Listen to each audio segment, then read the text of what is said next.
এই সেশন থেকে বয়সন্ধিকাল কী কী পরিবর্তন ঘটে, কী কী পরিবর্তন হবে সেই সম্পর্কে আমরা এই সেশন থেকে অনেক কিছু জানতে পেরেছি। বয়সন্ধিকালে সাধারণত 3 ধরনের পরিবর্তন দেখা যায়। একটা হলো শারীরিক, একটা মানসিক আর একটা আচরণগত। মানে আমরা শিশুর বয়সন্ধিকালে নানা ধরনের পরিবর্তন সম্পর্কে নিজেরাও জানতে পেরেছি এবং কিভাবে তাদেরকে এই বিষয়গুলো উপস্থাপন করব বা তুলে ধরবো সেই বিষয়টা আমরা অবগত হয়েছি। প্রথমে ধন্যবাদ ঋতু ফাউন্ডেশনকে এত সুন্দর একটি অনলাইন প্রশিক্ষণের মাধ্যমে আমাদেরকে শিশুদের বয়সন্ধিকাল সম্পর্কে জানানোর জন্য।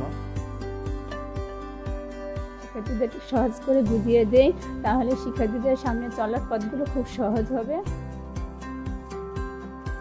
যারা বয়সন্ধিকালের আওতায় এসেছে তাদেরকে আমরা এই মেসেজগুলো দিতে পারবো এবং এই বিপদগুলো যাতে কোনো রকম ভয়ভীতি এবং বিপদ না হয় এগুলো তারা মোকাবিলা করতে পারবে।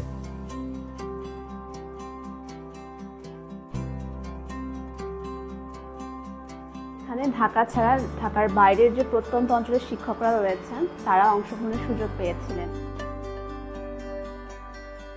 এই সেশনটি শিক্ষকদের এমন কিছু নতুন বিষয় সম্পর্কে শিখিয়েছে যা নিয়ে সচরাচর আমরা কথা বলি না। আশা করছি এটি ভবিষ্যতে শিক্ষার্থীদের আরও ভালোভাবে সহায়তা করতে বড় ভূমিকা রাখবে।